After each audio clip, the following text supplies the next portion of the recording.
Hello everybody, welcome back to Beacon Pines for the fourth time.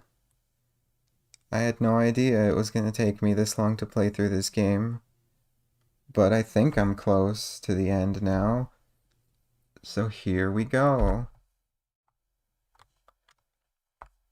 I forget what I was doing at the end of my last stream, but I'm sure I'll figure it out in a second.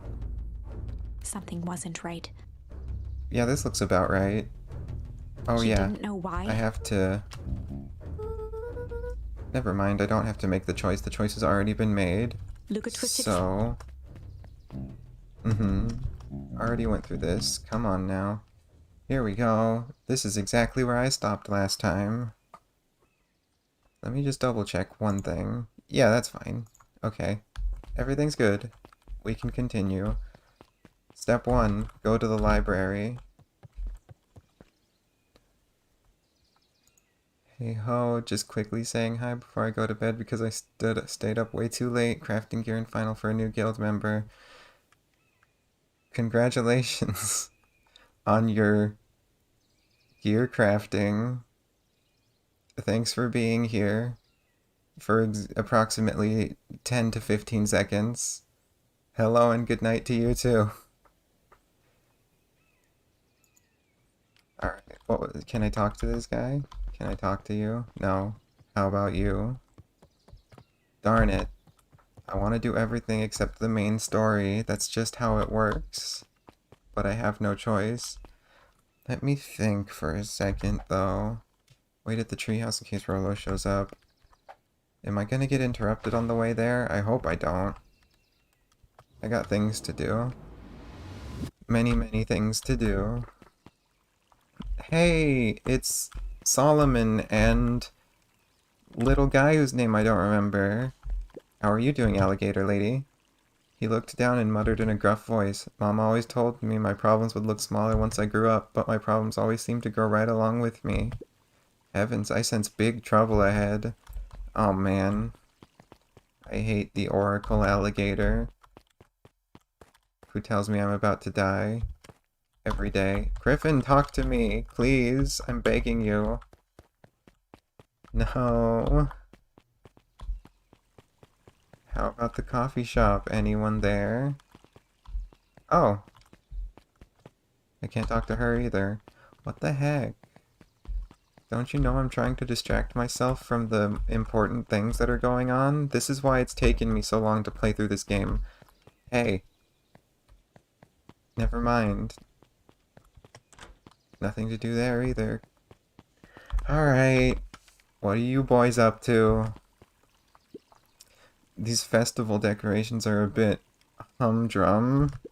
Now, if I were to throw a festival, it would be a thing to behold. I agree. This is all more than a little sad. It's worse than sad. It's boring. What if we did a little something to spice things up? Oh, I know this. I know what they're planning. I'm listening. You know that festival sign waiting to be unveiled? It would be a shame if someone... The two scurried off, eagerly formulating a plan. The festival sign's the other way. Should I tell them? No. I shouldn't tell them that the festival sign's the other way. I know what they're doing. I know everything now. Oh my gosh! Identify yourself, please.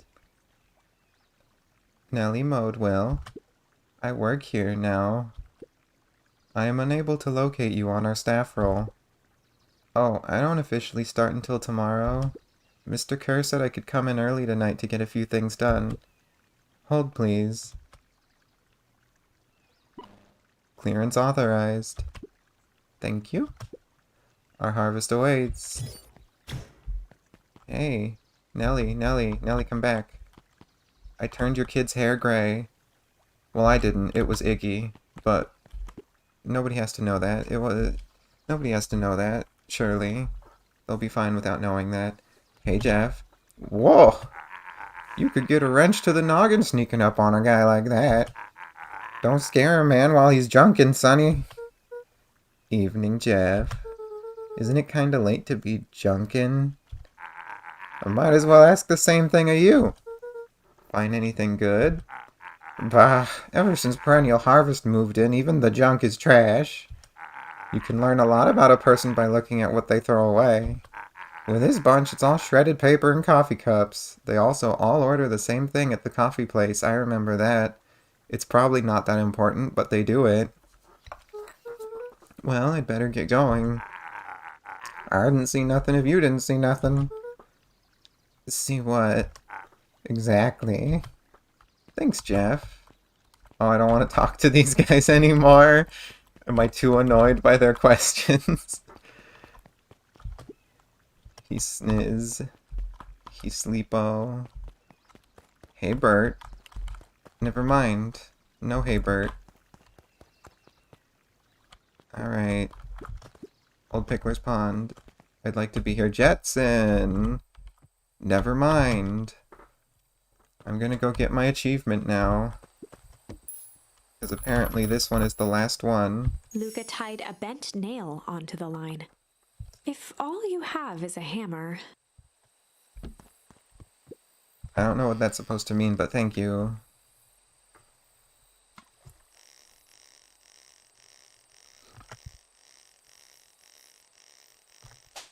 Ah, I was sure it would be fine if I let it go half a second longer.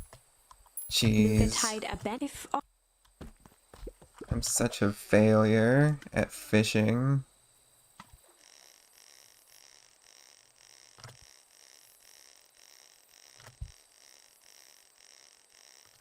Got it.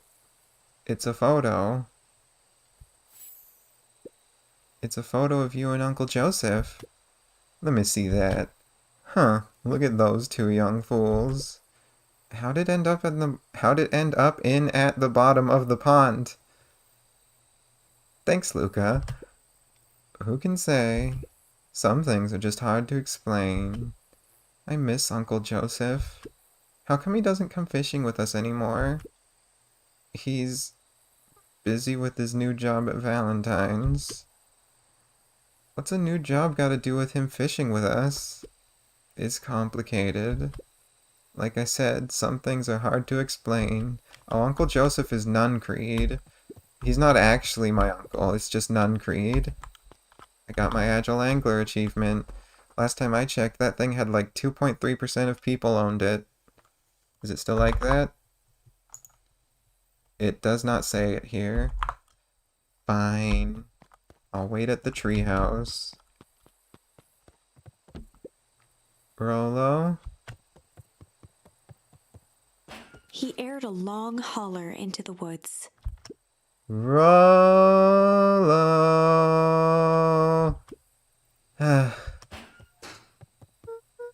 Rolo, wherever you are, I hope you're okay. Luca felt his eyes getting heavy and plopped into the beanbag. I didn't even notice that the winter coat that has been here the whole time was the one Iggy stole in that one time. That's fair to say. He conceded to its lumpy embrace. Because it was in fact in that one time. Weird how it works. Weird how the whole game works even. Once again, Luca found himself in a vast, not black another one expanse. of these. This time, he knew exactly where to go. Never mind, everything's different this time, apparently. He took a single confident step forward. The world flickered and pulsed. He found himself standing in front of the frigid air of a blazing Oh campfire. jeez, I didn't mean to do that. The source. The source. He plopped down cross-legged and gazed into the cold flame, waiting. Soon enough, the fire began to die out, popping sporadically, until all that was left was a single ember. Luca stood up and dusted himself off. He plucked the glowing ember from the cold ash, examined it, and slid it into his pocket, a keepsake. The voice of his father spoke behind him. "You made me proud, Buckaroo." Luca turned to face him. "Dad, what is this place?" A warm grin grew across his father's face. "A place where everything that has been and everything that could be all wait together." It's the Chronicle, but like, for real. Luca found himself staring at his father's face, trying as hard as he could to memorize every single detail. Wait? For what? Another voice spoke out as Luca's doppelganger stepped forward. Get out of here, man. You're such a downer. That's up to you. Without knowing why, Luca began to weep. Is any of this real? Are you real? Luca's father bent down to smudge away a tear. Of course. I'm as real as the part of you that misses me. Luca turned to look at the older version of himself. And you? The doppelganger choked back tears. I'm as real as the part of you that's angry he's gone. Does that make sense? No, but thanks for trying. Through his tears, Luca laughed. I think so. His father pulled him in for an embrace. Time to go, buckaroo. Luca was startled Wow, is that from his Rollo? train by a Did banging Rollo on show the up floor. just like it said? Are you in there? Who's saying A commanding this? voice rumbled from below. Who's saying this? Just as Luca sprang to lock the entry hatch, the door knocked open. Who is it? Chapter 5. Chapter 5? My god. If you say so. I feel like I've been through Chapter 5 like 8 times already. Dangers big and small. Luca stumbled back. He heard the rope ladder creak under significant weight. Keeping his eyes fixed on the hatch, he inched backward to the balcony. As his hand grasped the door handle, Luca froze. A large figure clumsily wriggled up through the hole. Oh, it's Rollo. Why is Rollo so large? It's big Rollo. Stop right there! Or I'll... Sheesh, I know it's dark and all, but I figured you'd recognize me. Who are you? The large figure cocked its head inquisitively. Stop now or I'll clobber you with a baseball bat. Whoa, whoa, whoa, take it easy. Luca, you need to get your eyes checked. It's me, Rollo. Nice try, but I know you aren't Rollo. You're like one of his random uncles or something. Where is he? Uncle? Luca, quit messing around. It's me. If it really is you, prove it. Flaming chicken coop, Luca. Luca's jaw dropped. He peered more closely at the man standing in front of him. Something about him was undeniably Rollo. Yeah, Only bigger, older, changed. this is like the opposite of what they said about Gran. This is so funny. How? What happened to you? When I was running away, I ran into more people in those yellow suits. They grabbed me and dragged me away. What? Where did they take you? Dunno. They threw a bag over my head. It was cold and smelled like a swimming pool. I think it was an underground lab or something. They made my hands all big. Look. Rollo Yeah, proudly just your presented his hands. hands to Luca. Just your hands, nothing else. Pretty sweet, right? I mean, it wouldn't be my first pick for a superpower. But beggars can't be choosers. Rollo, it wasn't just your hands. My feet too?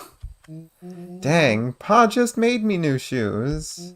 Wait, Luca, why are you so small? Luca moved to the side and pointed Rollo to his reflection in the balcony window. What the... His hands shot up to his face. Holy Toledo! Rollo, what did they do to you? I'll ask it again. They made me drink some sort of green crud. Ew. Actually, it wasn't too bad. It kinda tasted like licorice. That's funny. It's so funny. I passed out and woke up like this. And then I sorta smashed open my cage and escaped. Like the Hulk. Whoa, you smashed open a cage? Kinda. At least I think I did. It's all a bit of a blur. They had you in a cage? Who are these people? I don't know who did this to you, but we're gonna fix it. Fix it? This is awesome! Well, I'm just glad you're safe now. Luca, you don't need to worry about me. Sure, I got snatched, but look at it this way. I got snatched. I know where snatched people go. We may finally have a lead on what happened to your family. Maybe you're right, but this all seems dangerous. Danger? Ha! Rollo shadowboxed a few jabs. I'll take them all on. Hey, it's Beck. Hey, fellas, what's up? With a yelp, Rollo dove behind Luca. Take cover! Did I come at a bad time? Who the heck are you? This is Beck. Sorry, something truly bizarre just happened and I just need help. And I need help. Sorry, something truly bizarre just happened and I need help. I didn't know where else to go. So, you're just hanging out here with your large adult friend? No, this is my buddy Rollo. This is your missing friend?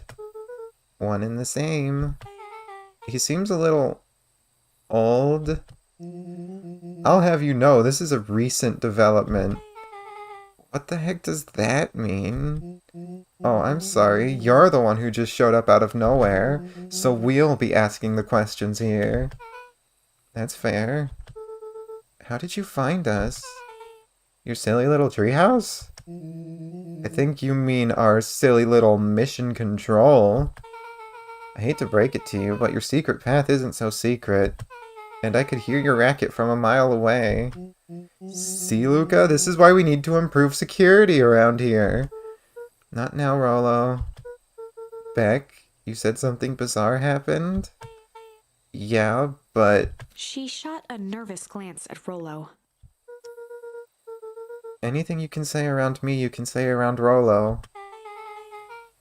This has been a weird day all around, hasn't it? Yep. Beck's eyes narrowed. Okay, so it all started when I made it back home. My first order of business was to try to salvage my hair. So, I dyed it with some stuff from the chemistry set my mom gave me. Did you? Fun. Okay. Just need to play it cool. And hope no one notices. Notices what? Oh, nothing. I was just... Come over here and let me have a look. Oh, honey, what in the world did you do to your hair? It just kind of felt like a change. This is going to take forever to grow out. You were the one who said that change was a good thing, right? I was talking about your mother's new job. I was talking about us moving. Well, I guess I just took your lesson to heart. Ilona tried to put on a smile. It's funny. Before I forget, I came up here to tell you that Nellie had to go into work. Tonight? Her and Mr. Kerr decided it would be good for her to get some things done before tomorrow. That Kerr guy seems like a grade A creep. Beck! He is! Him and his weird cult of personality. You are not going to ruin this job for Nellie. It means too much to her. Oh, I know exactly how much it means to her. It means enough to her to exile her daughter to this podunk town. Don't be mean to Podunk. I love Mother One. Jerk. This place sucks. The people are weird. You just don't know them yet.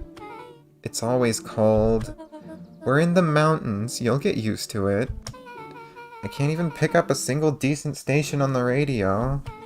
It's all banjo music and farm reports. You know I grew up in a town not that different from this one. Is that why you're better at talking to plants than people? Okay. So here's what we're gonna do. First of all, you're grounded. What? In the morning, I'll have Nellie come and see what we can do about fixing your hair. You need to look presentable for the festival. But not another peep. She sighed, and after a moment, looked down at Beck sympathetically. I know moving is hard, honey, but that doesn't mean you have to make yourself miserable all the time. Other people seem to have that covered for me. Oh, and if you decide to rebel by dyeing your hair more... She flashed a sly grin and tousled Beck's hair. I'll just shave it off for you. Think of how rebellious you'll look then. Very funny. Thank you. Good night, sweetie. Good night, Mom. Wait. First of all, this town does not suck. Second, you need help because you got grounded? No. I'm sorry you got in trouble. It's my fault your hair got screwed up in the first place. Don't worry about it, I actually kinda like this look. Great, can we get back to the story now? The next part is the important bit. I have this radio I upgraded with my mom, and I was too angry to sleep, so I tried to dial in something worth listening to. An intercepted perennial harvest radio talk show. It was weird. Mr. Kerr, are you there? Mr. Kerr? Yes, I'm busy. What is it? Apologies, I have the founder on the line. Patch him through immediately. One moment. Hello, sir! It's so nice to hear from you. Skip the pleasantries. What's your report on our new lead researcher of deep engineering? Nellie Modewell seems to be integrating nicely. At this very moment, she's working to help us meet our deadline. She offered to work overtime before I even had the chance to suggest it. Excellent. And you have faith that she's capable of finishing the work left by her predecessor? Her work must be complete before the festival. I will make sure she stays day and night until it's accomplished. Good. You know how I feel about loose ends. Yes, sir. Once she has finished the work, we need to make a determination regarding her. Long-term prospects in the company. Her long-term prospects in the company. Got it. I thought you just meant her, but okay. Immediately, sir? I usually have more time to fully bring people into the fold. We are in the end game, Bill. After your failures with Dr. Prescott, I can't afford to take any risks. Of course, sir. No loose ends, sir. Once she finishes the work, she will either leave the office completely committed to perennial harvest, or she won't leave at all. Perfect. Sir, if I might suggest, maybe we should delay, just for a bit. Oh? It's just, we seem to be rushing to hit this festival deadline, and rushing into things has caused some issues in the past. I see. Please understand that I just want what's best for you. I'm eternally grateful for all that you've done for me. Bill, I'll make this very clear for you. I brought you in to make things run smoothly, not to have opinions. Of course, sir. Chin up, Bill. You are only a few days away from having everything you ever dreamed of. Yes, sir. Thank you, sir. What a fucking suck-up. What a clown. I can't even call him a clown, because fucking Jeff already called him a clown for me. But he is. He's a clown. Whoa. Yeah. Just so we're clear, when they said loose ends, they were talking about murder, right? Like, actually killing someone? Capital murder? Luca gave Rollo a quick elbow to the ribs. Capital murder with a capital M. You're right. Who is this founder? I was hoping you guys would know. Nah, as far as we know, Kerr is the top banana at Perennial Harvest. He sounded scared of this founder guy. So we have an even topper banana on the field. We sure do. What the hell is my mom caught up in? Has she talked about the job much? Not really. She said she was going to come in and continue the work of someone she respected. Luca, do you think that body at the warehouse was the person Beck's mom came to replace? That would make sense. Beck, it seems like Nellie's predecessor got, loose-ended. I'm getting that impression. Okay, so we need to get your mom out of there before the festival happens. That's 2 days away. Won't she just come home after work? The creep on the radio said they were gonna hold her there until then. So if she's not coming out, we gotta go in and get her. Do I finally get to go into Perennial Harvest? It's been 8 hours of this. Beck flicked a large sheet of paper out of her pocket and slammed it on the floor. She got those floor plans. Maybe this'll help. You have blueprints? Well, it's really just a welcome map from my mom's PH orientation day. But it shows the layout.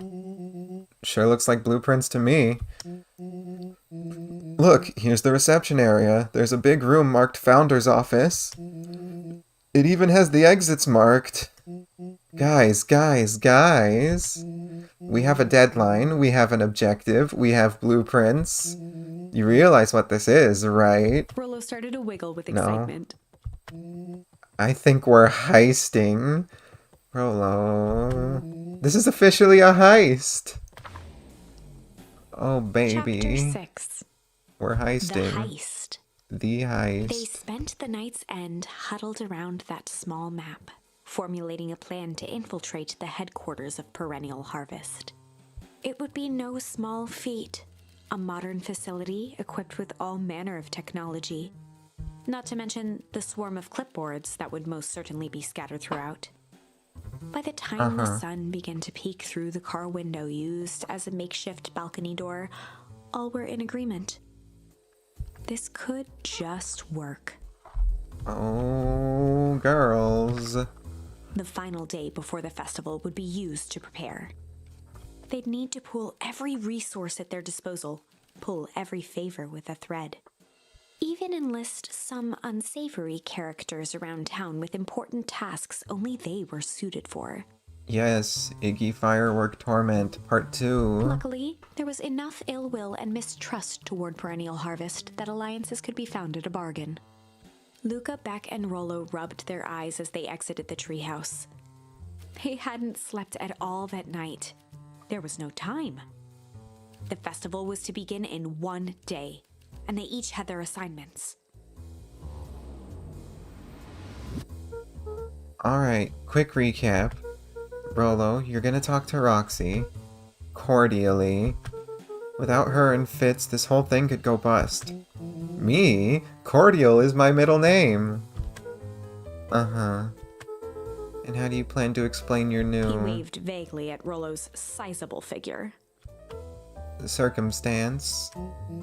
Bah, she'll be so happy I'm alive she won't even notice. Beck snorted an involuntary giggle. So true.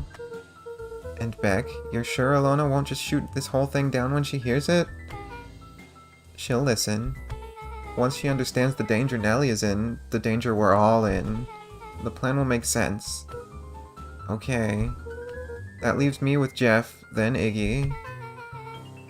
How are you gonna persuade them? I'll think of something. They each looked at each other with sleepy confidence and nodded. Well, Godspeed. Bye, Rollo. Enlist the help of Iggy and Tish. They didn't even bother mentioning Tish. I guess Tish just comes with the Iggy. Hey, Jetson. Never mind. No talking to Jetson for me. Bert, you're still standing here? My god. Where is Iggy, though? He's probably not by my house, but he could be.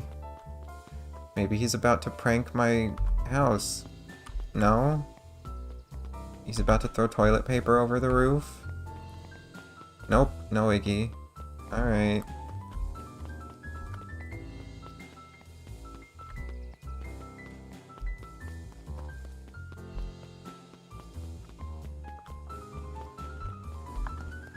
Fine, I don't get to look at that. You know, there's always time for this. Guaranteed there's always time to lean on the pole. Alright. Right. Hey, guy. He's still asleepin'. Wish that was me. Hey, clipboard. Darn. Never mind. Alligator lady. What's your wisdom? Undaunted, he shook his head. Over? No. Endings are merely a state of mind. This doesn't end until I give up. Wow. I admire the conviction, but can he really pull through? Oh baby. I'm about to get my ass beat like nobody's business. Hey! Fine. Never mind. It's not like I know where Iggy is anyways. Maybe he's by the pile of sludge and he's ready to get revenge, even though I didn't do anything to him this time. I think. Yeah, I didn't do anything to him. Yawn. You ever wondered why an agricultural company employs an army of survey takers? An army of survey takers? The clipboards? They say they're just trying to make us happy. Do they want to make us happy? Or just figure out what makes us happy? An important distinction. Thanks. Thanks. Hey, Griffin. I still can't talk to Griffin. I refuse to watch the Sharper Valentine documentary again. I've done it on accident too many times. Hey, it's Jeff! Hello, Jeff. Every time I do this, every time I say hi to the characters, and then Luca also says hi to the characters. Hey, Jeff. What can I do you for? Well, I know how much you hate perennial harvest. Hate's a strong word. Oh, sorry, I mean, I didn't say it was the wrong word. Gotcha. So we're gonna break into their headquarters, and I thought you might be able to help. Jeff wheezed out a long snicker. Hoo-wee, baby. Hee hee. You see, I knew you kids were alright. Great, so you'll help? The joy in Jeff's face drained instantly. Not a chance. But give me one good reason I should risk my hide aiding and abetting you rascals. Looking into the sullen eyes of his would-be accomplice, Luca blurted out the first word that came to mind. That's a lot of decisions.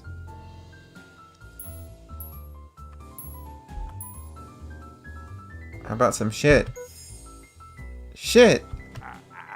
Yes, all shit. I still ain't helping. Ain't that some shit? Hee hee! Jeff, Luca sweetie. wasn't ready to give up so easily. He shouted out again. I don't know.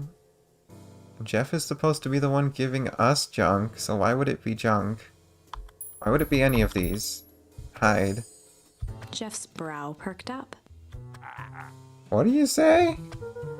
Go ahead and hide then. Sensing some traction, Luca carried on with vigor.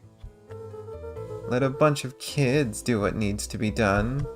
We're not afraid. Jeff's scowl faded with a sigh. Say what you will about old Jeff, and they all do, but you'll never hear him say I hid from nothing. One good stomp of the foot was all Jeff needed to drive his point home. Wig. What was it you kids needed? Some sort of disguise. I've got just the thing. And while we're at it, that crate should come in handy. These ain't gonna be free, you know. I'm thinking 5 bags of sour gobs should cover it. Put it on my tab. Luca offered out his open hand to seal the deal. With a firm and dusty grip, Jeff reciprocated. Done. Swing by first thing in the morning. Sick. I got him. I'm so good at this, it only took me 2 tries. Library. No Iggy in the library. No talking to Kato. No talking to Jace. Fine. Is Iggy still at the slime puddle? Oh. Found him. Bye, Iggy. How's the slime doing? Never mind. The slime doesn't exist anymore, and neither does that section of the map. Iggy. Iggy. Hey Tish, look who it is! Luca, are you here to try to tickle us to death again? Look, just hear me out. Iggy raised an eyebrow suspiciously. We're listening. Iggy, I know we've both been giant bags of malice to each other. Malice? Wow, Tish, smart guy here with his smart guy words. Thinks he's impressing us. Scram, we ain't interested. Luca Fine. didn't need Iggy and Tish to. He tried. We both been giant bags of shit to each other. Iggy gave a reluctant shrug. So true. You're not wrong. But lately, life has been kinda... Life is strange. Hard. Strange. I don't know. Could be any of these, really. Strange. Strange, you know? Iggy considered the point. Things have been weird around here. So I'm offering a truce and asking for your help. What do you say we... break some shit? Break our hostilities, at least for now. We do like breaking things. Even if a truce means less breaking things. What if I told you there was a way to have a truce and break stuff? Go on. I need you to cause a distraction so I can sneak into Perennial Harvest HQ. A wild-eyed grin spread across Iggy's face. Oh baby, he's ready for this. He's been waiting his whole life. My, Luca Van Horn, I'm impressed. And after this is all done, maybe you and Tish can come hang out at the treehouse sometime. Iggy glanced over to Tish, who nodded in agreement. Fine.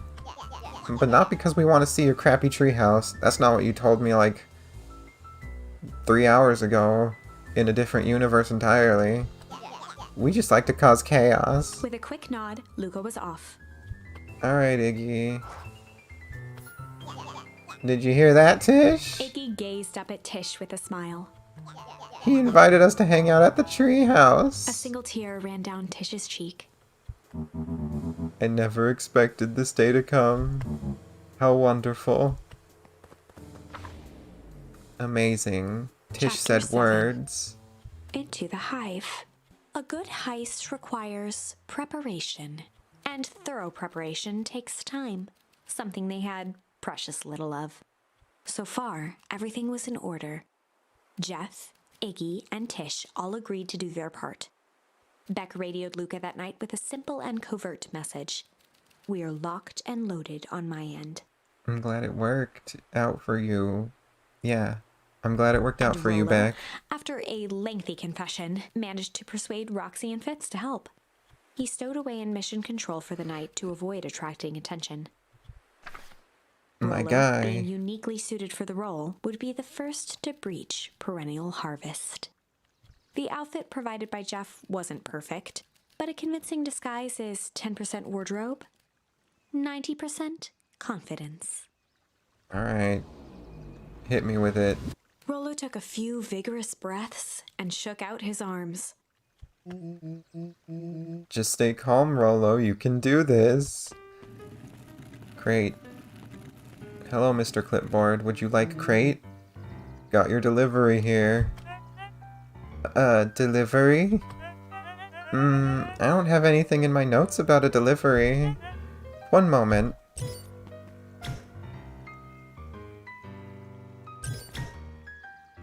I'm so sorry, but there's no delivery scheduled for this morning.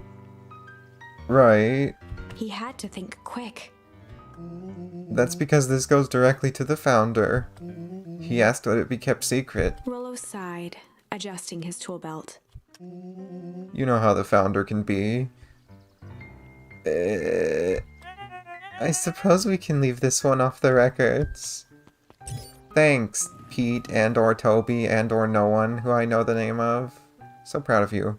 Our harvest awaits and With a such. stroke of his mustache, Rolo proceeded into the Perennial Harvest headquarters.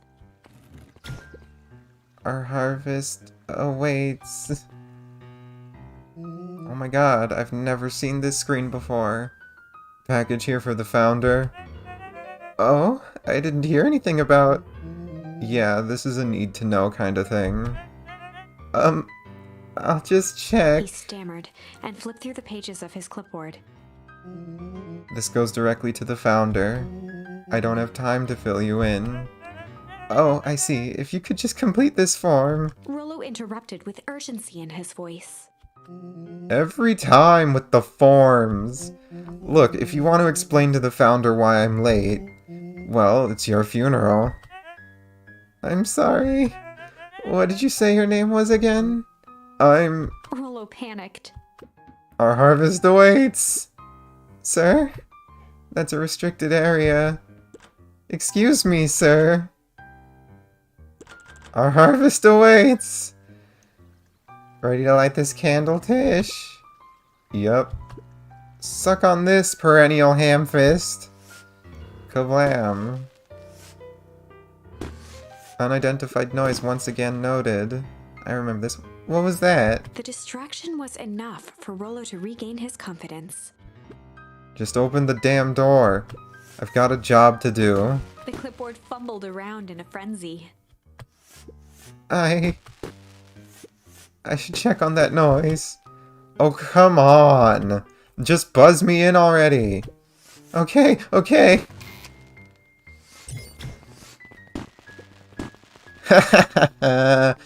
You go, Iggy. Good for you. Whew. That was close. Release the cats and the deer. Our harvest awaits? Hey, I figure when in doubt, stick with the classics. Well, that was a close one. But you pulled it off. Nice work, Rollo. Alright, everyone knows what to do? Yep. Deep engineering is to the north. I'll go with Beck, in case she needs some muscle. I'll head east to the founder's office. You two be safe.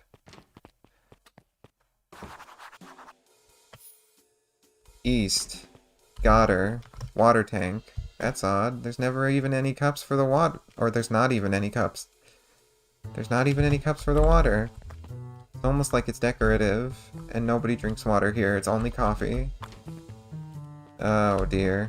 Don't do this to me. Oh, don't do this to me. This is horrible.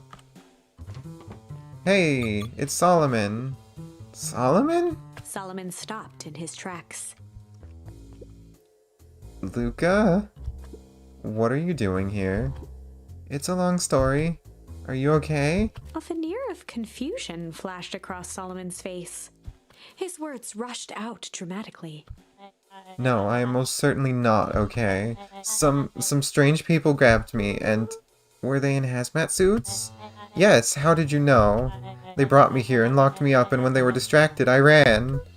Dang, okay, you should stick with me. We've got a plan. Solomon's facade briefly faltered.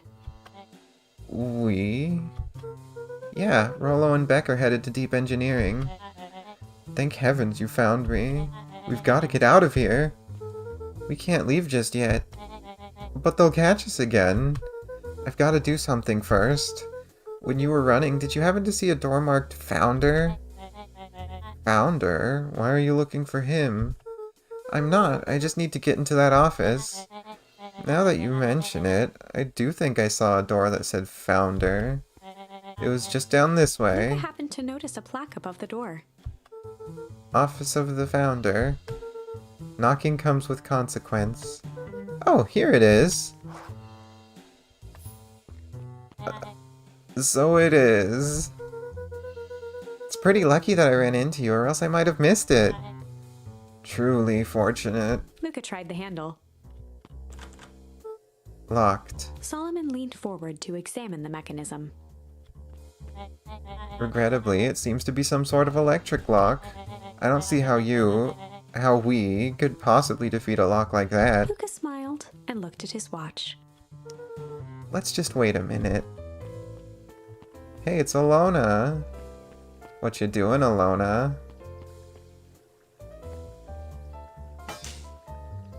Fair. I don't know what sort of funny business you're up to, but I like it. She mimed a quick hat tip and ambled off with a whistle. Sick. Go off. Howdy. Good afternoon. The light on the keypad changed from red to green. Got her ass. How did you do that? It's good to have friends.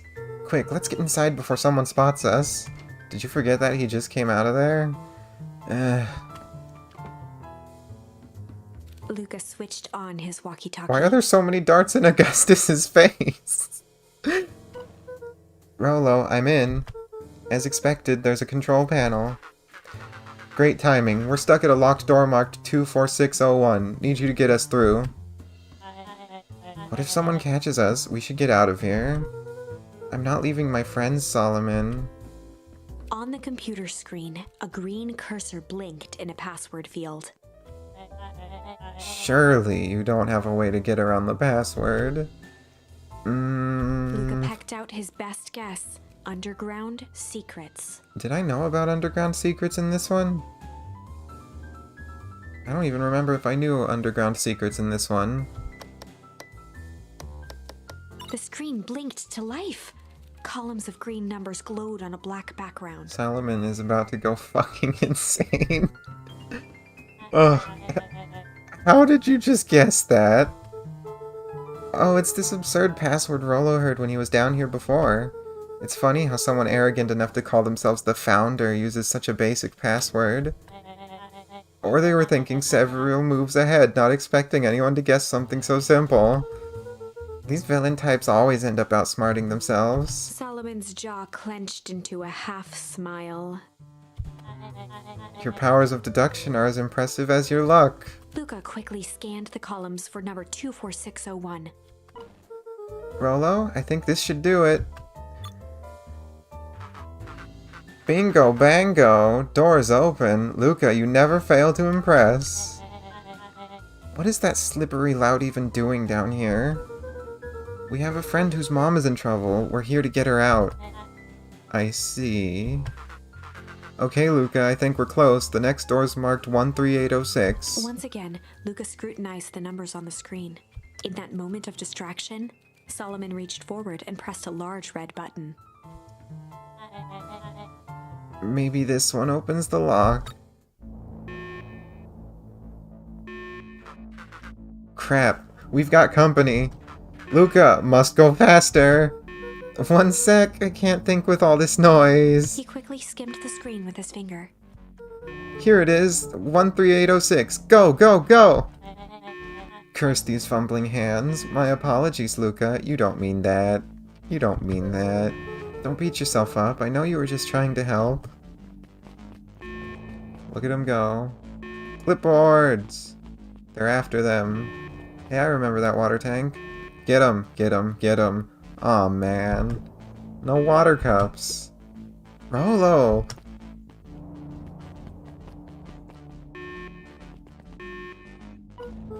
Rolo, are you okay? Rolo, come in! Hey, it's Mr. Kerr. Mr. Kerr approached with a sneer and spoke into his walkie-talkie. You can turn off the alarms. They're trapped. With self-satisfaction, he called into the hallway. That, my dears, is a dead end. Nowhere to run. Rolo, where are you? Are you okay? Yeah, I think we lost him. Making our way back to Nellie's office. Oh, so that's what they were doing. Okay, you two rabble-rousers are coming with us. Nope. Make a break for it. She just kicked him in the... Did that little shit just kick me? Don't just stand there after them. Lol. Get dunked on. Okay, I think that worked. Roxy and Fitz have them on a wild goose chase. I am having trouble following what just happened. Like I said, it's good to have friends. Rolo, how long do you think Roxy can distract them? How long can Roxy keep someone so pissed off they can't see straight? Let's just say we've got time. Entering Nellie's office now. Mom! Oh, honey, what did you do to your hair? That's the first thing you think? I thought you'd be happy. I finally used the young chemist's lab kit. You sure have a knack for making me incredibly proud in the most frustrating ways. We need to get you out of here. We? Who is your adult friend? Oh, I'm not an adult. Ever heard of a growth spurt? I had more of a growth spew. No, that's not possible. Nellie leaned over to examine his teeth. Substantial banding on the enamel of the molars, consistent with Tempest liquamen exposure. Is that what you call the gunk they forced me to drink? You drank it? Oh no. They told me it was only being tested on plants. Oh, Bex, sweetie, I promise I didn't know. Mom, what the hell is going on at this place? I was brought here to work on the discovery of a lifetime. A novel chemical compound was discovered under Beacon Pines in a wellspring they called the Source. They named it Tempest Liquamen. It pulls energy from its surroundings in order to fundamentally alter matter's relationship to time. It was the secret to Valentine's fertilizer. They harvested the Source, infusing small amounts of Tempest Liquamen into the product. It worked wonders, drastically accelerating plant growth. Crops would be ready to harvest in a fraction of the time. But it led to complications. The foul harvest. Perennial Harvest came in to clean up the mess, to succeed where Valentine failed. But Tempest Liquamen is rebellious. Rebellious? You can think of it as a manifestation of change itself. It's volatile by its very nature. So the more you try to force it to do a specific thing, the more it resists, yes. I can relate to that. My role was to finish the work of my predecessor, Dr. Prescott, harnessing Tempest Liquamen to reliably manipulate an organism's age. Just imagine how many people we could feed. Mr. Kerr was very insistent that we achieve a successful result before today's festival. But you didn't, right? Nellie sighed. You know how much I love a good puzzle. I poured myself into the problem. It wasn't long until I discovered oddities in Dr. Prescott's notes. Oddities? They contained obvious errors, mistakes that someone of his reputation would never make. So I fixed them and now I get to replace my entire wardrobe. I really am truly sorry. Meh, those clothes were all hand-me-downs anyways. Sounds like Dr. Prescott figured it out, got cold feet, and intentionally sabotaged his own work. I had considered that possibility. I've sent a letter asking him to clarify his thinking. Well, I don't know if he'll answer that letter, girl. But go on. Mom, Dr. Prescott is dead. Kerr had him killed. What? I overheard them talking about it on the radio. It's why we gotta get you out of here. Like, now. Wait, the vial! I finally solved the chemical equation, allowing direct control of aging. Mr. Kerr picked it up just before you came. All the more reason we gotta hightail it. Luca, we've got Dr. Modwell heading your way now. Roger that. Be careful. Alright, everything's on track. And what is your plan for escape? We'll go over everything when they get here. In the meantime, maybe we can dig up some more info. I'm sure Solomon would love it if you did that. I'm really sorry you got dragged into this mess, Solomon.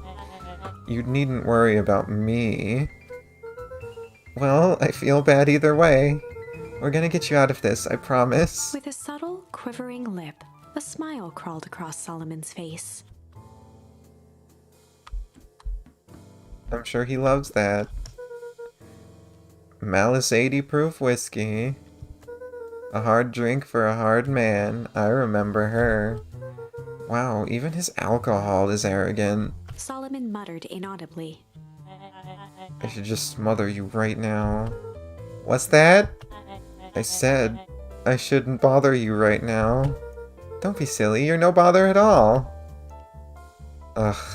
Why are there so many darts in Augustus's face? What did he do? Ugh. Let's see what else this bad boy has on it. Security system.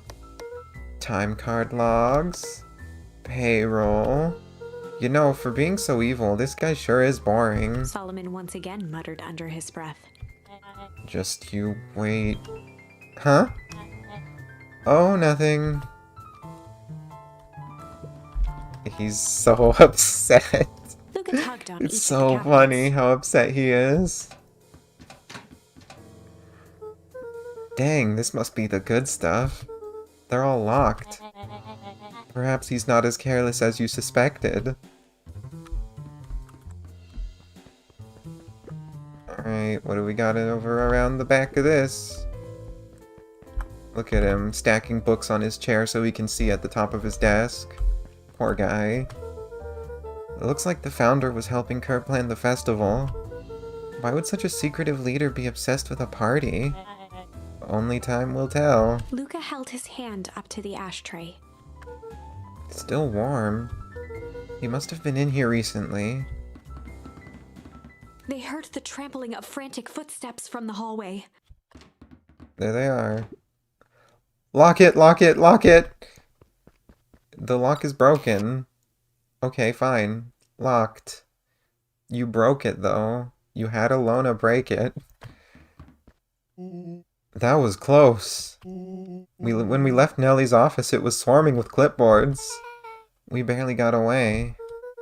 Did they follow you? Nah. Rolo. Before we start tossing blame around, is it possible someone ordered a pizza? We'd love to hear your thoughts. Definitely not pizza. What now? Don't look at me, I'm officially retiring from the heisting business. We're so sorry for the inconvenience. We just have a few quick questions. Just let me think. Can someone watch the door? Oh. Of course, says Solomon. Everyone else huddle up. Oops. I think this little caper has gone on long enough. Solomon, no! Hush now, child. The adults are speaking. Dr. Modewell, a brief reintroduction is in order. We've never met in person, but we have corresponded. You see, it was I who hired you. Solomon, the pathetic orphan child, the powerful and enigmatic founder. Sharper, the fallen progenitor who created this town. Perennial harvest, Valentine fertilizer, all connected by a single thread. Yours truly. But that's... Her eyes searched the floor in thought. Solomon watched eagerly, waiting for the flicker of epiphany. With a sickened look, she peered into his soul. Ha! Yes, now you've got it. Tempest Liquaman, you discovered how to reverse the process. Solomon clapped with genuine delight. Very good, Dr. Modewell. Very good. Though the discovery wasn't intentional. Solomon glanced down, examining his youthful form. And the effects went a little too far for my tastes. That's why you needed me to finish Dr. Prescott's work. Which you did admirably. Mr. Kerr, the vial, please. Kerr presented it with a theatrical twirl of the hand. May I present to you the eighth wonder of Before the... he could finish, Rollo snatched the vial from Kerr's palm. Wow, this stuff sounds pretty valuable. Be careful, you fool. You have no idea what you have in your hand. Actually, we do. You just did a whole evil villain monologue thingy about it. Rollo casually tossed the vial to Luca. Gosh, maybe I'll have a taste. Luca jiggled the vial mockingly. Seize him! Luca! Over here! Move another inch and I smash it. She held it tightly behind her back.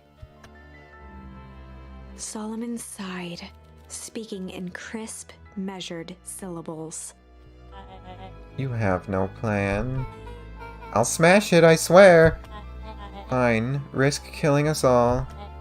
Or, if you're lucky, nothing happens. Then what? We capture you and grant you much less leniency. He pursed his lips with feigned sincerity.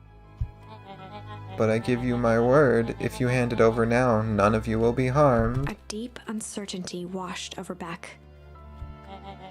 You're a smart girl, Beck. But there's no shame in being outwitted by someone smarter than you. We both know there's only one way this ends. She looked to Nellie shakily. With a dispirited nod, Nellie sighed in defeat. Beck slowly approached Solomon. That's a good girl. Beck, don't do it. We can't trust that jerk. I'm sorry. He's right. With apprehension, Beck conceded. Solomon pocketed the vial and brushed off his shoulder with a sharp flick. Mr. Kerr, you have allowed yourself to be humiliated by a group of children. Report to my office tomorrow for a performance review. The blood drained from Kerr's face. Of course, sir. But first, you have a speech to make. Trot out there and give me the introduction I deserve. And don't forget to smile. Yes, sir. And to think, all of this is thanks to the efforts of Mr. Van Horn. I don't understand. How is this all because of me? Ha! I said Mr. Van Horn, silly child. Dr. Walt Van Horn. Your father was always a thorn in my side. I offered him an opportunity to be a part of something great, but the fool was blinded by righteousness. He even broke into my laboratory in an attempt to sabotage my work. Solomon shook his head with gratification. But the universe has a funny way of correcting course. By meddling with a force he didn't understand, Walt showed me its true potential. As fate would have it, Luca, your father's dying act was to grant me eternal life. A muffled applause resonated faintly through the walls. Well, that's my cue. After the festivities and my subsequent ascension, I will return to deal with you all. Until then, I suggest you use this time to reflect on the magnitude of your failure. You three keep post outside the door.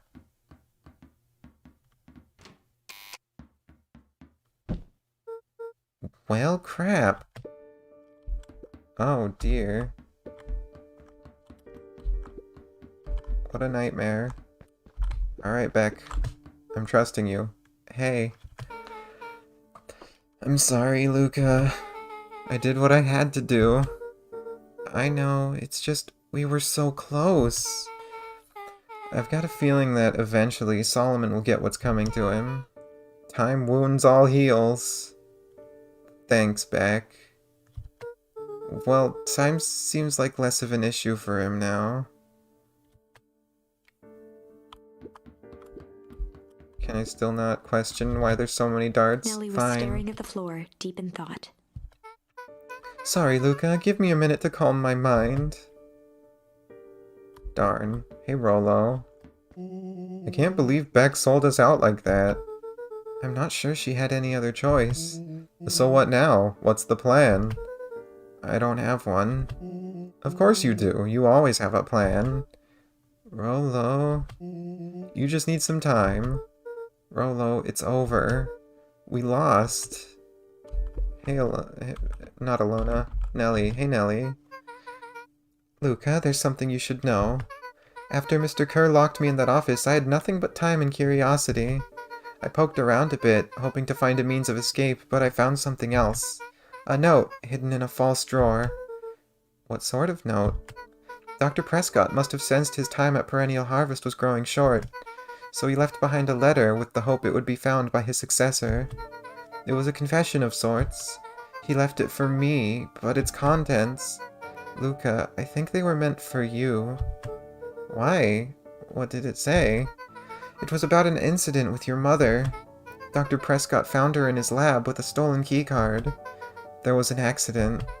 She had been exposed to extreme amounts of Tempest liquamen. The color dropped from Luca's face. Is she... She survived. Dr. Prescott decided to help her recover. He no longer trusted Perennial Harvest, so he kept her whereabouts a secret. Over time, your mother led him to reconsider the purpose of scientific discovery. Science is often at the vanguard of change, but that doesn't mean it's always right. He realized that no one should have control over something as powerful as time itself. I now believe that's why he began to intentionally sabotage his own work. And it cost him his life.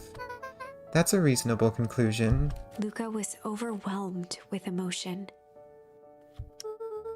But if she's alive, where has she been? Where is she now? A sudden explosion sounded from the hull.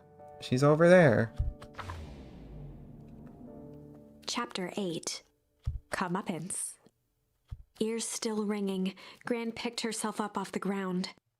Through the dust and smoke, she looked over to see Mrs. Fratelli helping Hiram Tolliver to his feet. She'd had to beg, borrow, and steal to acquire those explosives. How many nights had she spent visualizing how she'd use them to make things right? And now, her one shot at destroying the source, that damned hole that swallowed so much of her life, was gone. Traded for this jagged hole in a wall and a foolhardy shot at rescuing Rollo. Why Rollo? With Fratelli and Tolliver at her side, she stepped through.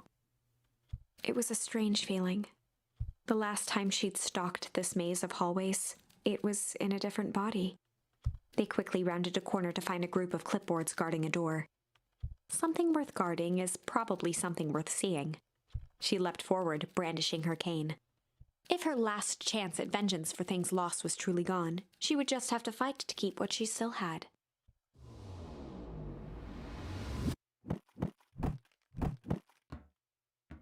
Bonk 'em with your stick good, Granny. Go off, Queen. There they are. It's the fellas. Gran, what are you doing here? Luca, what are you doing here? We're here to save Nellie. We're here to save Rollo. Hey, Mrs. Luca's Gran. That's awful nice of you, but I'm fine. Oh no, what did they... Gran, there's no time to explain. We have to go now.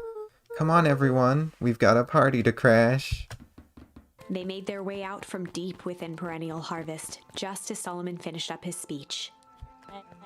Thankfully, we can dispense with the formalities from here on out. Solomon pulled a glass vial from his pocket. We've got to stop him! In one smooth motion, he downed its contents. A triumphant smile grew across Solomon's lips. No! Well, I guess that's it. We lost. I wouldn't be so sure about that. With a mischievous look, Beck elbowed Luca. Remember when I had the vial behind my back? I might have tweaked his wonder potion with a little... malice. I might have tweaked his wonder potion with a little malice. Malice? The whiskey from his office? Yep, dude had an unfinished glass on his desk. Figured his grow juice could use a little hair of the dog.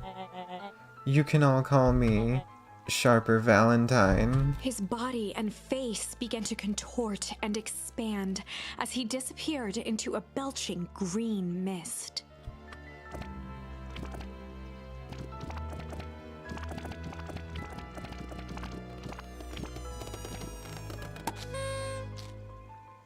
Good for him. Now that's what I call 80 poof whiskey. Damn, dude. Pop goes the weasel. The crowd gazed in stunned silence at the now empty stage. The quiet was broken when William Kerr sprinted off stage and into the distance. He was never seen around Beacon Pines, or anywhere else for that matter, again. Watching the silhouette of Kerr disappear over the horizon, Luca began to laugh. Hilarious. First, a low chuckle that became uncontrolled, heaving laughter. They exploded him. Through his tears, he was vaguely aware that the crowd had begun to laugh with him. The end.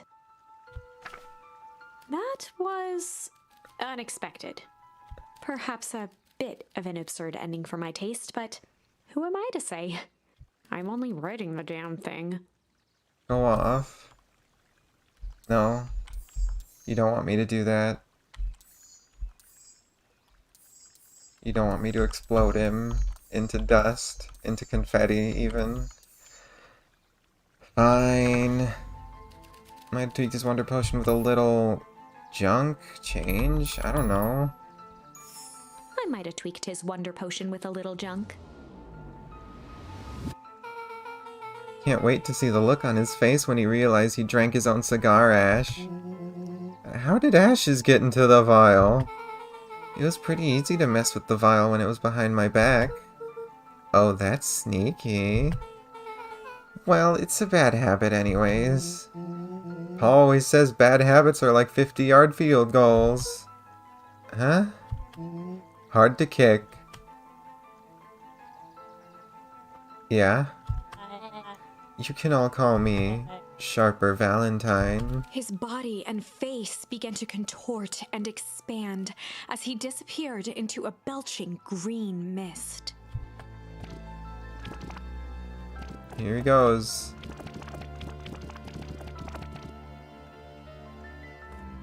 Well, he exploded into dust quite literally. Yikes. Well, that's one way to kick a bad habit. As the last of what was once Sharper Valentine wafted into the air, the crowd began to disperse, still numb from what they had just observed. Sharper Valentine was gone for good. His end would be a new beginning for Beacon Pines. A new chance to let go of the things they had lost and grab hold of a new future. The end. Well, I'd be lying if I said that wasn't a bit gratifying. Lol, LMAO. If that feels to you like a good note to end on, I won't stand in your way.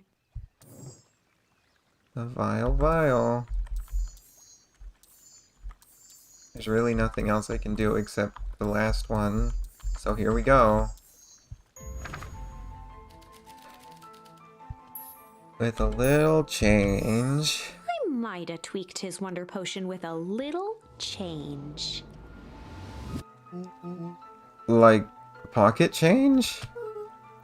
Your unlucky penny!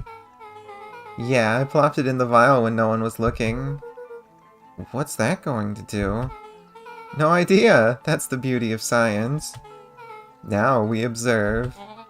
You can all call me Sharper Valentine. His body and face began to contort and expand as he disappeared into a belching green mist. For like the 4th time. There he goes.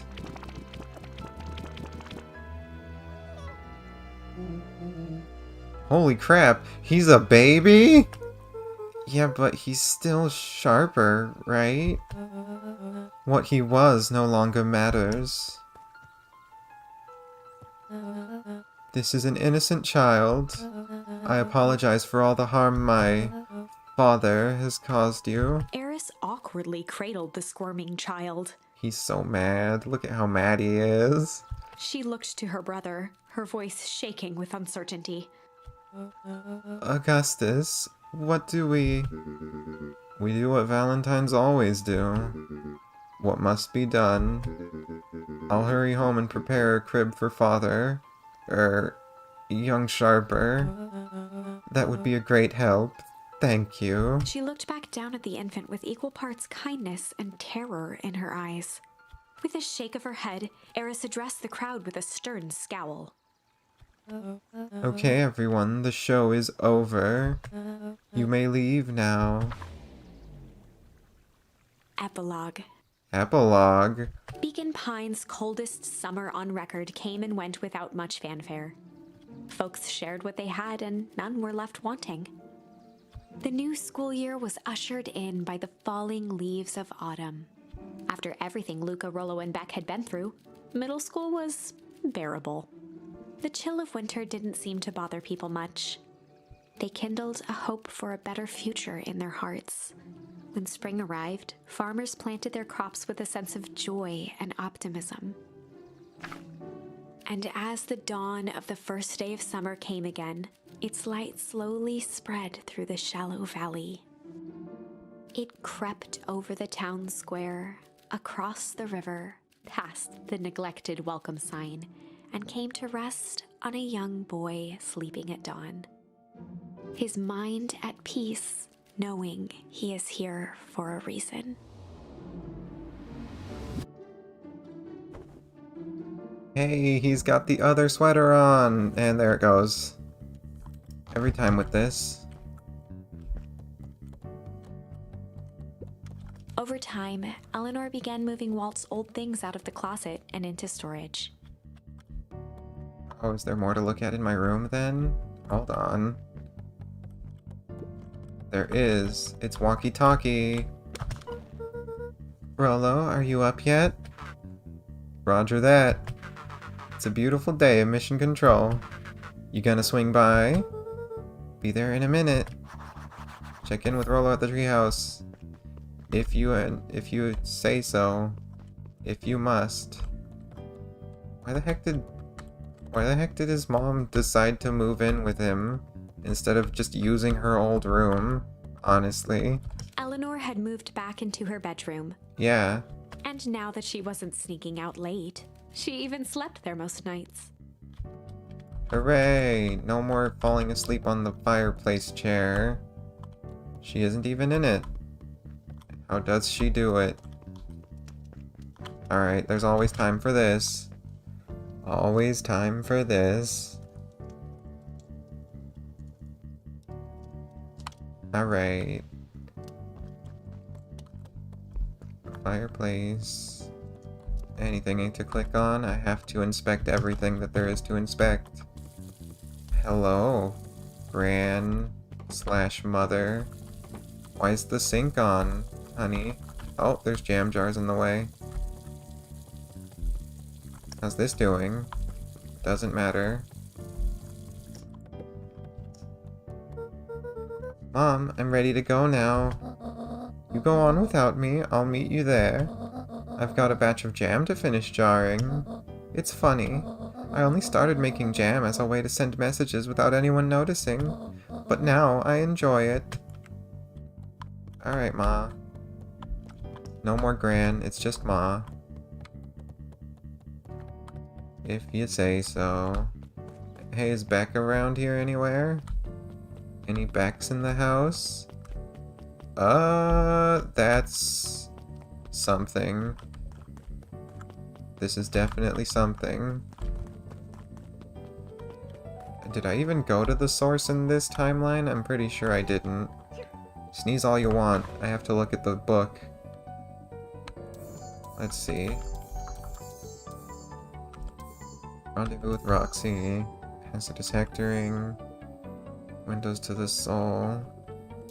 I'm pretty sure I've never been to Old Beacon Pines. The Vial. There's a picture of Beck. Look how angry Solomon is. Poor guy. Anyway. Hey, it's Roxy. I hear you and Rollo have big plans for that little treehouse. Yeah, it started getting crowded after we revoked the max capacity 1 Rollo, 1 Luca rule. So we decided to expand. But at least we've got some help with that. How's the internship at Nellie and Alona's shop going? It's been great. I'm hoping it helps me get into the School of Agriculture up at State. Also, Nellie said she'd write a letter of recommendation, which would be huge. I just can't help but worry about leaving Rollo. He's grown up so fast, but he's still my little brother. Yeah, he had a heck of a growth spurt.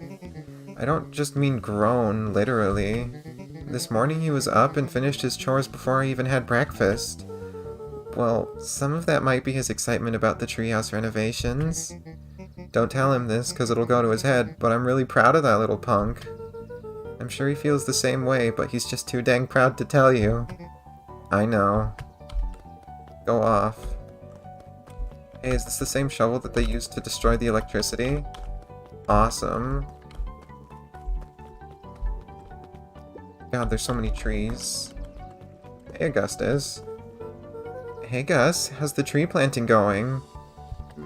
Couldn't be better! I'm so grateful to Alona and Nellie for letting me help. I just wasn't built to be a mayor. Too much bureaucracy. Gus, we finished cleaning up the sidewalks. What's next? When Perennial Harvest collapsed, most of the clipboards skipped town. But some stuck around and dedicated themselves to making things right. Is it Pete and Toby? Anyone with a knack for art can help paint the new offices. You can count on us. Well, looks like you really found your calling. I never really felt comfortable telling people what to do. Now, this right here. This is something I can be proud of. Good for you. What an icon. So my goal is to go to the treehouse, right? So I should do everything else, obviously. But first... Awesome. How you doing? Slow and dirty harvest. How's the napping this morning? The most underrated part of a good nap is the view. And the view's getting greener every day. Nice. Sick. So cool. I still can't go in here. Slow and dirty harvest. Alright. Nellie, Alona. I see you decided on a name. Yep, we had to clear out all the old stuff before putting on the final touch. The slow and dirty harvest is now official. I like it. It was actually Nellie's idea. There's still a lot of work to do, and the name serves as a reminder. Just because progress is important doesn't mean change should happen fast. In fact, I've learned that the more you care about something, the more important it is to take things slow.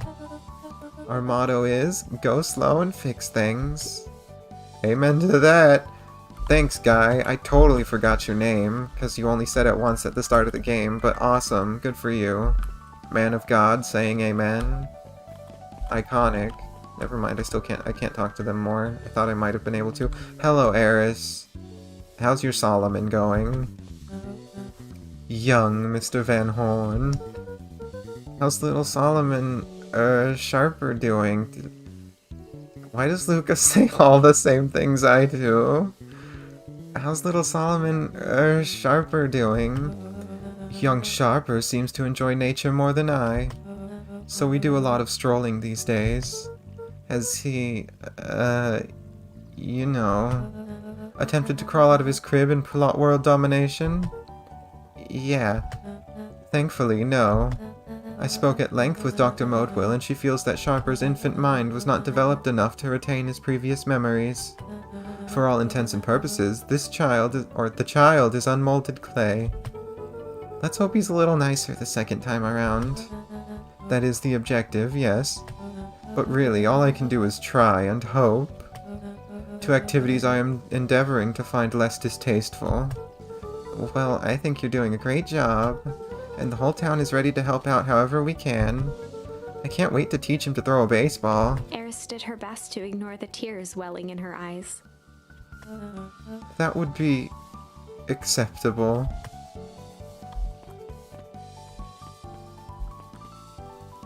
She just kind of wiggles him around ever so slightly. He deserves it. What a nerd, what a punk. He looked to his friends with a thankful smile. After everything that could have gone wrong, everything that did go wrong, we made it. The end. Closing her eyes, Miss Hatch took a deep, relaxing breath. Go on, Miss Hatch. Take that breath. Oh, hello, Luca. How are you? Really good, actually. That's wonderful. Did I miss anything? I think you're pretty much up to speed. Thanks, Oracle Gator. So excited. Last Chance Diner. Hey! I forget your name. What's today's news that needs knowing? I'll give you tomorrow's headline today.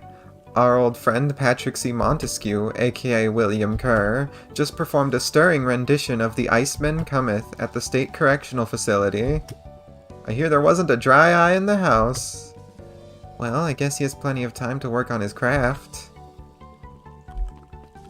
The Beacon knows the news that needs knowing. That's the guy. I forgot his voice. It's okay. Hey, Dawn. Luca, if you say hey, Dawn, I'll have an extreme problem with you. Yawn. Great. I'm glad you swung by. More follow-up questions for your story? Nope, I got everything I need. Thanks again for that. I sent a draft of the story to a reporter in Capital City, and they offered me an internship. Of course they did. You're an amazing reporter. I don't know about all that. A story about a phony corporation that picked up an entire town of people and moved them to cover up a massive illegal mine shaft full of incredibly hazardous chemicals sorta writes itself if you think about it. Just don't forget us when you become a fancy big city reporter. Capital City isn't that far away. I'm gonna have to come back from time to check in and see what sort of new trouble you've gotten yourself into. Sorry to disappoint, but my adventuring days are over. Ha! We both know that's not true. What makes you say that? Call it a reporter's intuition. Awesome. Another callback. Mrs. Fratelli! Oh my god. It's Clipboard. Let me talk to him. Let me talk to Clipboard. Whatever. Is she moving? Why, she got a suitcase. Mrs. Fratelli glowed with a carefree smile. Is that your suitcase? That is 2 weeks of unencumbered tranquility. Excuse me? Would you be so kind as to take my order? 2 weeks of sand, margaritas, and forgotten obligations. Excuse me. I'd love to place an order. Mrs. Fratelli sighed with a zen-like calm. Just as soon as the lunch rush ends. I'll be a feather on the wind. You're going on vacation? For the first time in years. And I've got you and your mom to thank. Why is that? She didn't tell you yet? You two are gonna fill in for me at the diner while I'm gone. Just like old times. It's fine, I'll wait. Man. Poor guy. I'll take your order. I work here now. I'll take your order. Hello? Fine.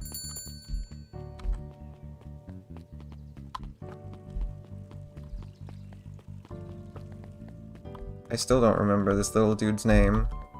Hello, Mr. Tolliver. Luca, can I interest you in a delicious apple? He playfully waggled an apple. No thank, just saying hello. Well, hello then. Mind telling your mom we need a new crate of jam? Already? It's funny, I used to hide this stuff in the back, terrified that someone would find out about our secret messages. Now everyone wants to get their hands on Eleanor Van Horn's famous spy jam. Cool. Hey Fitz. Hey Luca, can you tell Roxy I'll be free in an hour? Sure thing. My dad's making me stock the shelves for the summer. He said it builds character. I think he meant to say it builds calluses. Builds character? Yeah, it builds something, alright. Where's my museum? I miss it already. Except I don't. Anyways.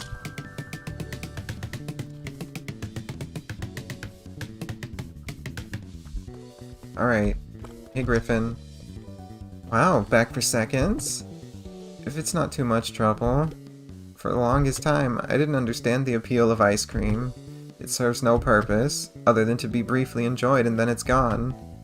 But it's pretty tasty while it lasts. I'm inclined to agree. Thanks, Griffin. We love you. Did I go to the coffee shop yet? I don't think I have. Hey, it's Zariel. Luca, do you want a biscotti? On the house. I don't really have time. Zariel, you gotta come and see this. I finally did it! I pulled the perfect espresso! Aw, Lumi. If I didn't know better, I would think you're proud of something. Pfft, as if. No. It's too late. You are now officially a person that cares. No! Why would you do that to him? Why would you make him care?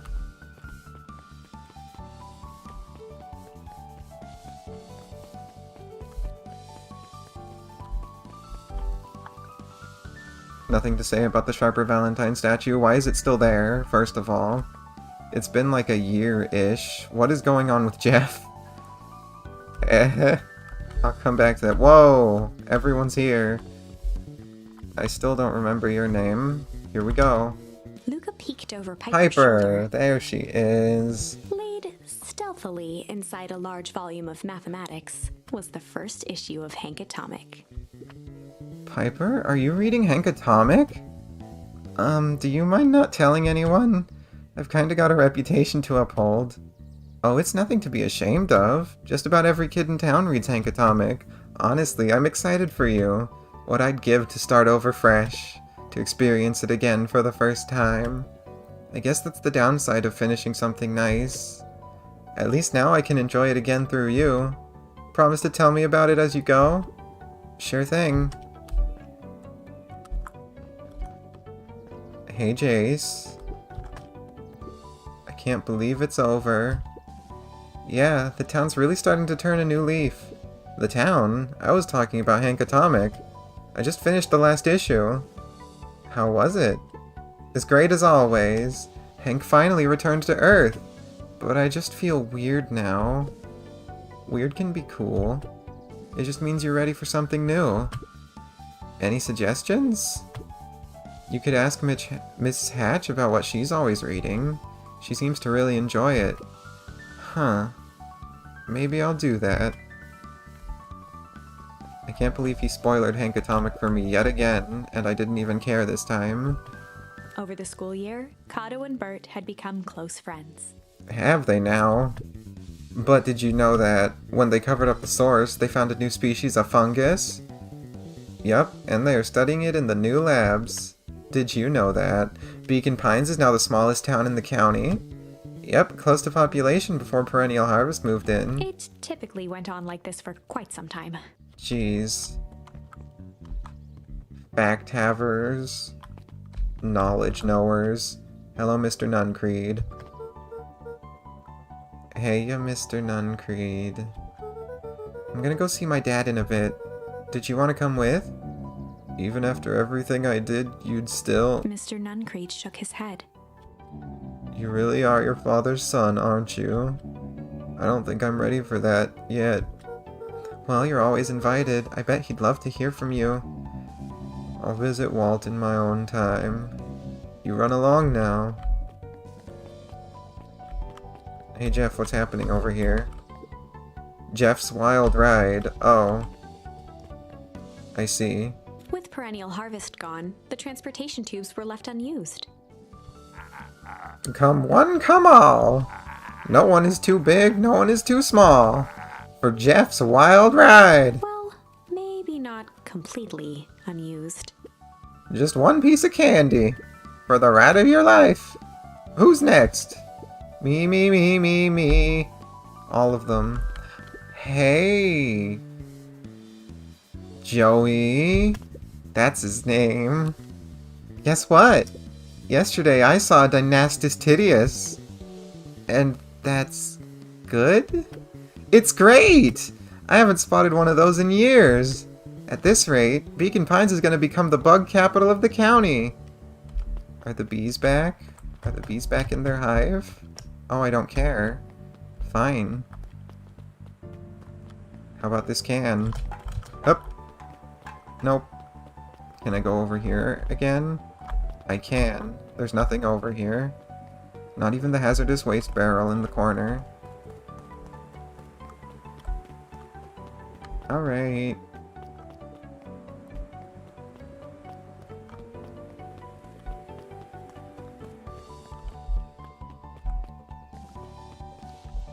What's this place doing? Doesn't care. Alright. Well, that's everything except Jetson and the treehouse.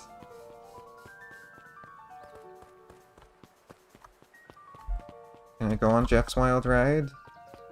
Nope. Maybe later. If there is a later.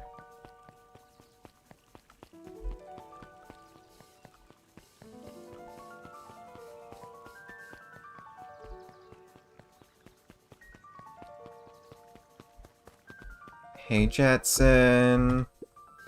Luca, get this. I managed to reel in an actual fish this morning. Seriously?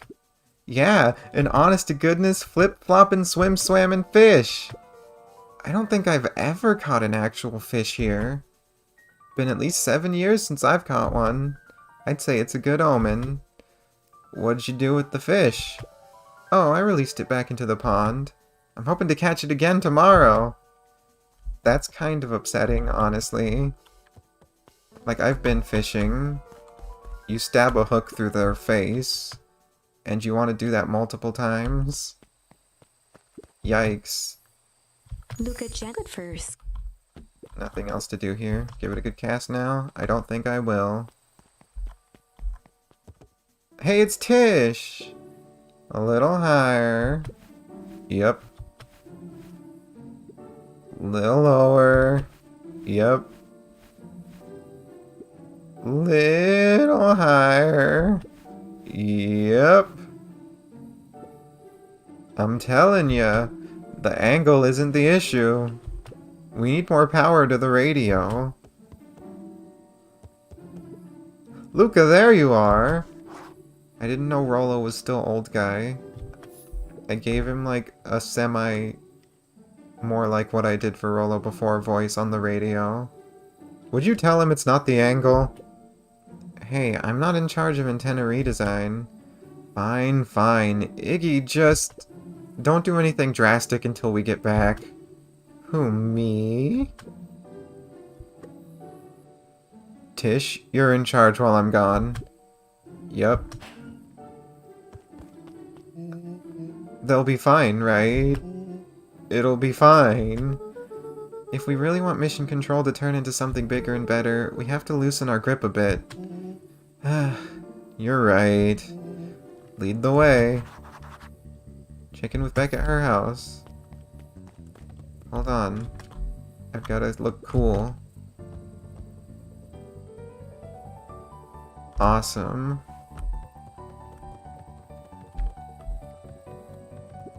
Let's see.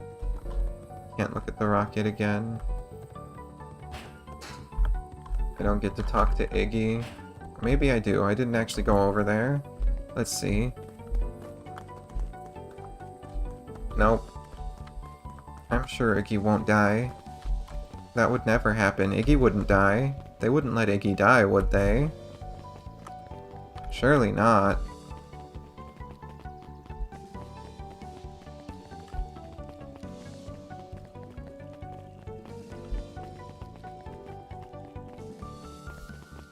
Hello again, Mr. Nuncreed. Goodbye.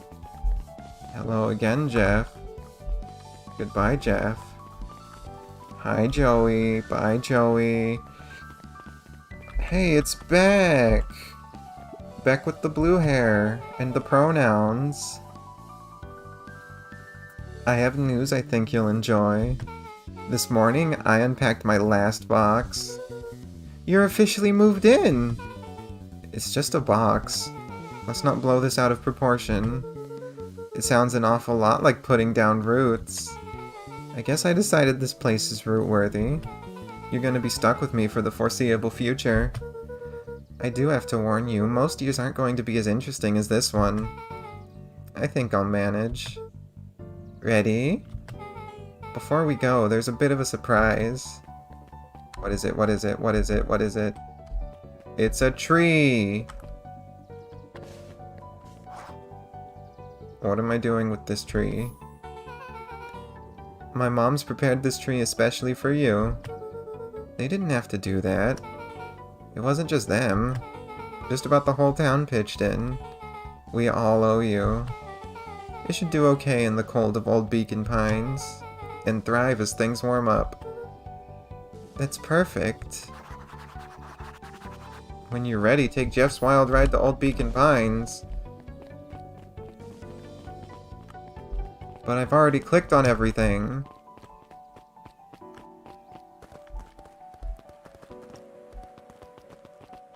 I'm going to show this tree to my grandma, I mean my mom.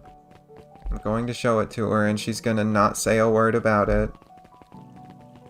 It's very important that this gets done.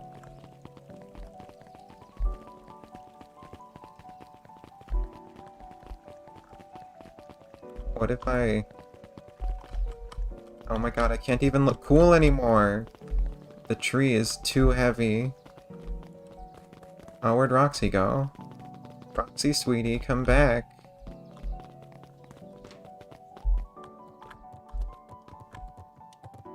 Where is my grandmother? I mean my mother. Where is everybody? Why have they all disappeared? Hello? Hello? Hello? Nobody?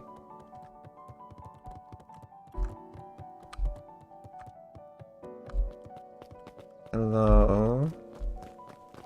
Anybody home?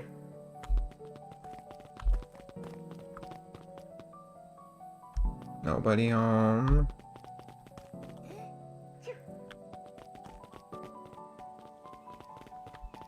Where'd they go? This is very important to know.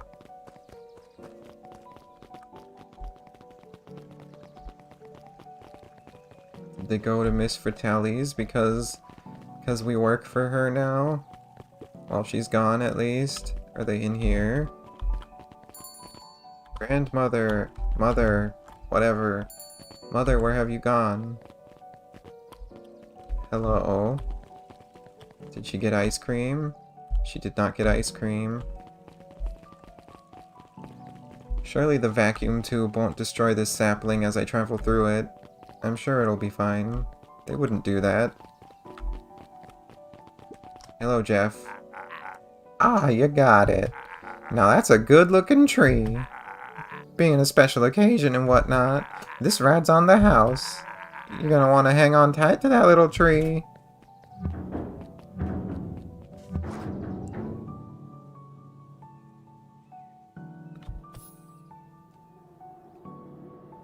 There she is. It's Mom.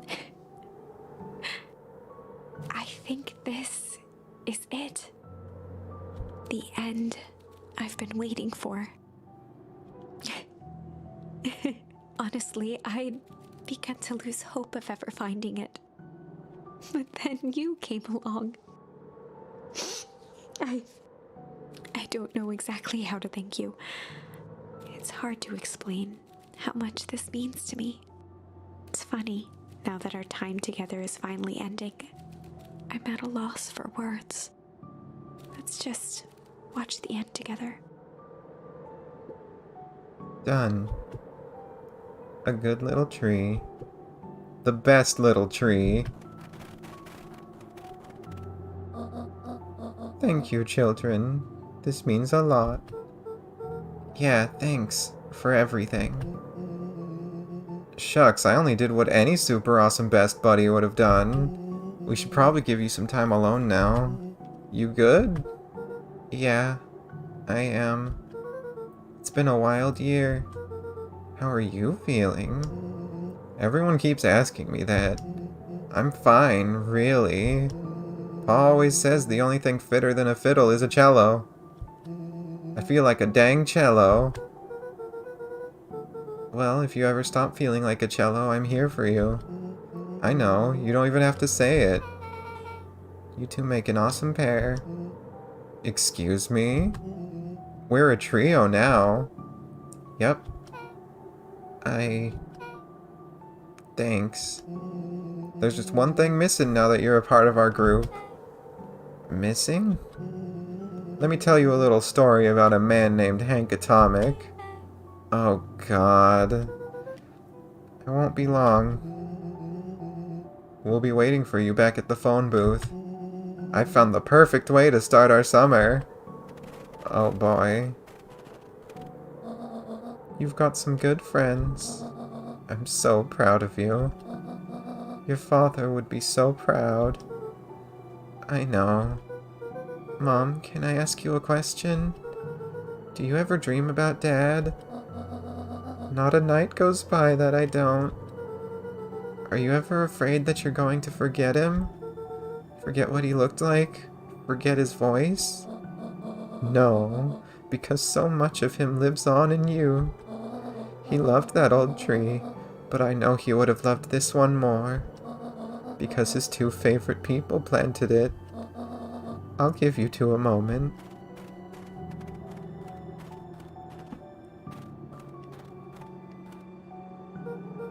Hey, Dad. Dr. Modwell says that over the next few years, this place should warm up. So you won't have to be so cold for much longer. I think I finally understand why you left that night. There were things you believed in. Big things. Those beliefs were the things that made you, you. If you wouldn't have stood up to Sharper, stood up for what you believed in, you wouldn't have been the same person anymore.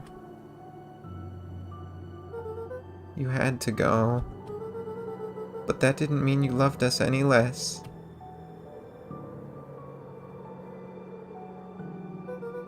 I might not visit you as much as I used to. It's pretty cold over here. I know you understand.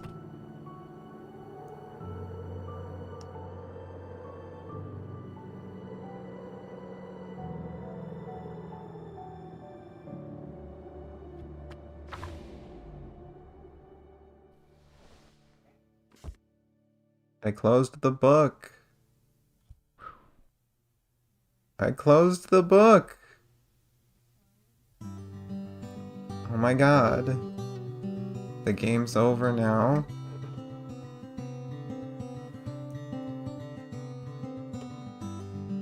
I know these are the credits, but I have to look. 10 out of 10 achievements, baby. Kirsten Mize. Mise? I don't know. Matt Meyer. I've seen him all over the Discord for Beacon Pines. It's almost like he's in charge.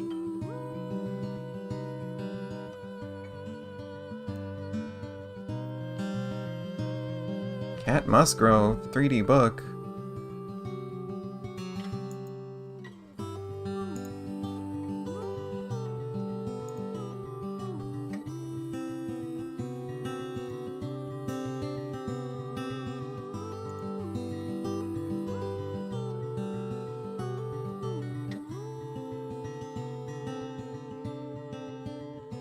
Hoarding by Nerd Monkeys. Way to go, Nerd Monkeys. I played it on the computer like... I don't know, like a loser. It's good that I played it on the computer though, because I don't know how to stream things from my Nintendo Switch. Not a single clue. Tim Garris, I also see them all over the Discord. Oh shit, am I on this?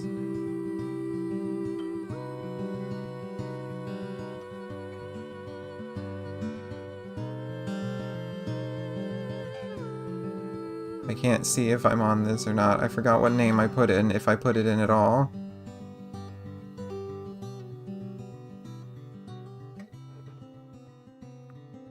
I didn't see my name I go by on the internet on here.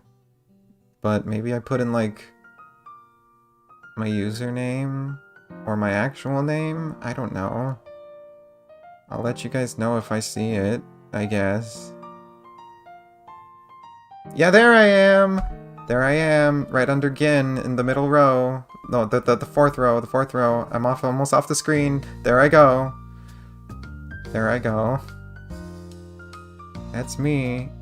GlxyHrt on the internet. Famous idiot Famous clown. Famous PNG tuber. Famous streamer. That's me. I'm gonna have to listen to the end of the stream back later to see if anyone could tell that I was about to cry at the end. They probably could. I'm such a, like, whiny baby. I'm such a baby. Look at them all. Risk laifu for waifu? Damn. That's a hard stance to take. Sean Rutrow Williams. Sus Spooter? Like an Among Us? It must be like an Among Us.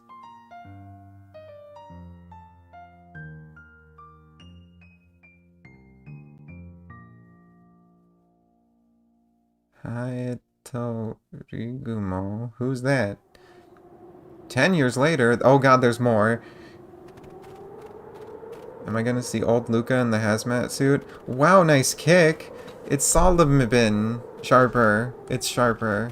Sharper, did you find it? Yeah. I found...